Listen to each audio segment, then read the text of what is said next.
I ngā mana, I ngā reo, e rauranga tira mā, tēnā koutou, tēnā koutou katoa. 50 years ago today, just next door, New Zealand's 37th Parliament went into urgency ahead of its adjournment before the 1975 election. Amongst a flurry of bills, including the Dairy Board Amendment Bill, the Motor Vehicle Dealers Bill and the Meat Amendment Bill number 2, the Misuse of Drugs Bill was unanimously passed into law. It is difficult to imagine that anyone sat in this House 50 years ago today could imagine that what has passed is anything more than a colossal failure. The report that we are releasing today pulls together the evidence on the law's impact, including first-hand testimony from people who have experienced harm. It's a grim story. Across that half-century, acute and chronic drug harms have increased. Fatal overdoses now claim almost 3 lives every week, and a more volatile, toxic drug supply is knocking on our door. The Misuse of Drugs Act and the so-called war on drugs approach that it sits within hasn't prevented these harms. If anything, it's compounded them, while actually outlawing many interventions that could help turn things around. Criminalisation hasn't deterred use, it's deterred help seeking. It's caused and so it has also planted stigma so deeply that people who use drugs hide, hesitate, suffer, or even die alone. For Māori in particular, this law has been devastating. The harms have been sharper, the punishments harsher, and the outcomes more unjust. Over the past year, the situation in New Zealand has become more dire. We have seen a dramatic 2-fold increase in the consumption of cocaine and methamphetamine, a large growth in convictions, and high levels of overdose fatalities, now including very potent substances like nitazines. We do not want to end up with a state of chaos that some parts of North America find themselves in today. Yet not only are we tracking in the wrong direction, we're sitting ducks because we have no regulatory levers to pull in the case of an emergency like a mass adulteration or an influx of a change in drugs that changes our use overnight, which actually is what has happened in the last year. It's clear to anyone paying attention, whether you use drugs, whether you're someone who's working to prevent harm or somebody who's completely morally opposed to drug use, our drug laws are unsafe. The status quo is untenable, not only because of what we're experiencing today, but because of what might happen if we don't act now. We cannot arrest our way out of drug harm, we cannot shame our way out of disorder, and we cannot wish away the global black market which is moving faster than we can respond. So today we invite you all in to hear what the evidence says might help if we really want to reduce drug harm and to be part of a constructive conversation that New Zealanders have long needed us to have. Let's set aside the old tropes and narratives and the division that has left us with a 50-year-old law that's leaving our country vulnerable. This morning I'm very proud to help launch this major new report. In fact, it's a book, we're pretty pleased with it, that sets out how we could build safer drug laws for New Zealand. I want to be very honest with you though. We don't have all the answers. Anyone who says that they have all the solutions is lying. However, at this point, many countries have tried a range of different law reforms, and so we have a wealth of experience and evidence to draw from. So the report sets out what the Misuse of Drugs Act has achieved, the experiences of people who have had harm happen to them, the evidence from many jurisdictions that have reformed their drug laws, and key reflections from Māori drug harm experts. Those bells, you're not imagining it. We then put forward a suite of very well evidenced, we think very pragmatic recommendations that we hope can enable the development of a more responsive law. These reforms that we suggest are not about liberalisation. In fact, they offer the opposite: safety, control, and regulation. We're realistic. We don't expect that these recommendations are going to be picked up and run with on day one, but we hope that they'll start at the start of a conversation. That's why I'm very pleased to be hosted today by the cross-party group. Today it's my job to outline the report's main findings and recommendations, so I'll get on to it. Firstly, there are 7 principles that we've recommended. The law should have at its core the health and well-being of our people. Principles like reducing the impacts of drug harm, reducing fatalities, reducing substance use disorder. With those principles to guide us, we set out 5 pragmatic, evidence-based recommendations. Firstly, the evidence was clear that decriminalisation, which is the removal of the legal penalties for use or possession, works. Therefore, we propose this as a foundation for change.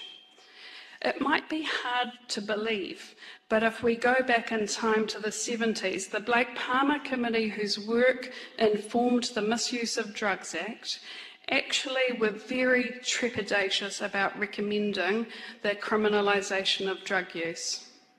And that's because they were worried that it would get in the way of people seeking help. Well, that has come to pass. Criminalisation causes wide-ranging harms, from preventing people seeking help to lifelong impacts of a criminal conviction. Now, the international evidence is actually compelling for decriminalisation. Portugal has 2 decades of experience now providing the strongest case. Following decriminalisation, overdose deaths there fell dramatically, HIV rates plummeted, and of course the burden on the criminal justice system was dramatically reduced, all without an increase in drug use. In 2019, Portugal had among the lowest of the drug death rates in the EU. Now, to date, 34 countries, 36 sub-jurisdictions have decriminalised cannabis use, and 22 countries have decriminalised all drug use. So we now have a spread of countries to draw experience from, as well as Portugal's more long-term evidence. But decriminalisation alone is not a panacea. It can mitigate some of the more harmful effects of our current laws and create conditions for health interventions to work. And certainly the report shows that it offers positive impacts on problematic use in particular. However, one of the biggest factors in Portugal's success was that decriminalisation was coupled with a substantial investment into health support and harm reduction, which is our second recommendation, to redirect resources to health interventions like treatment, harm reduction and support. The communities we engaged with were clear. They do not want to see money being poured into policing low-level crimes while health services remain underfunded. Addiction treatment and community services were repeatedly described as being stretched, inaccessible, sometimes culturally inappropriate. Internationally, where decriminalisation has come to pass and they've failed to invest in these services, the positive impacts have been muted. So based on these findings, we recommend that any law reform effort be accompanied by a deliberate, substantial investment into support, treatment, harm reduction. Our third recommendation is to enable licensing of harm reduction and overdose prevention measures within a responsive public health infrastructure. The constant frustration for those of us who work in harm reduction on the front line is that the Misuse of Drugs Act actually prevents us from doing a number of life-saving measures that would save lives and reduce social and health costs upstream. Amid the sea of harms that we've endured over the last 50 years, the few life rafts that have come have been in the form where New Zealand has taken and prioritised health and harm reduction. So most notable was the establishment, of course, of the Needle Exchange Program in 1988, a move that to this day is responsible for us having one of the lowest HIV rates in the world. More recently, drug checking is offering us, a highly effective tool at protecting the community from the chaos of the illicit market. These interventions took years of grinding advocacy and their own extensive legislative process to become a reality. The future that we're all looking at does not have time for that. Instead, we propose a flexible, rapidly responsive regulatory framework overseen by an appropriate health agency that could license harm reduction interventions in response to emerging risks and threats. This agency, whether new or existing, could be empowered to undertake research and make decisions at arm's length with clear, specific goals to improve health outcomes. We also recommend that some interventions be legalised as soon as possible, such as overdose prevention centres, safer utensils and more flexible drug checking regime. Importantly, in this section, we also acknowledge that the law as it stands has stood in the way of the therapeutic benefits of some of the substances scheduled within it, and so we recommend the law, any new law that enables the facilitation of psychedelic therapies, of course with patient safety concerns at its core. Our fourth recommendation comes after some very, very careful consideration and concern for what other regulatory measures could be deployed to help, deal with the burgeoning supply issues we face, and what in particular might be necessary in the future. The evidence suggests that commercial models of regulated access can exacerbate harm.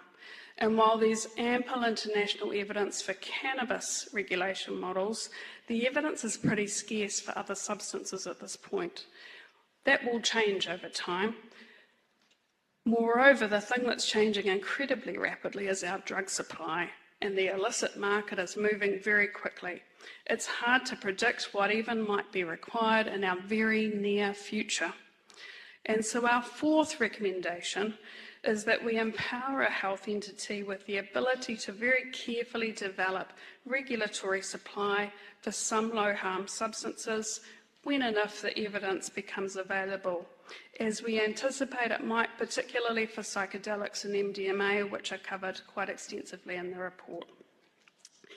Moreover, to enable us to adapt if our drug problems call for new approaches. In 2023, I visited Canada, whose overdose fatality rates are some of the highest in the world. On my trip, I met with one of the heads of the British Columbian Police Force, and I asked them if they could go back in time, which in a sense New Zealand is, what would they do? Bless. And they said, in the face of the onslaught of fentanyl fatalities, they wished that they had had a safe supply of heroin to help people from ever having moved onto fentanyl in the first place, something they would never have dreamed of supporting at the time. Now, we haven't recommended that, but it bears emphasising that our future problems could make our current problems pale in comparison. And so a mechanism that enables some future adaptability is important, with careful restrictions to prevent commercial approaches, advertising supply to minors. We also recommend enabling people to grow a small number of cannabis plants, like is allowed in ACT Australia very successfully, and to consider the creation of regulated non-profit associations, which have been successfully tried in countries like Malta, Uruguay, or recently Germany, which allows registered clubs to enable adults to share some cannabis between them. Lastly, we listened very carefully to Māori leaders in our sector who told us about the damage the Misuse of Drugs Act has done to Māori, They also told us of their concerns that both any new approaches could leave Māori behind or, worse, exacerbate problems for Māori. This has been the case in other jurisdictions for Indigenous people. So there's more work to be done throughout any process that we would be lucky enough to have to make sure this doesn't come to pass.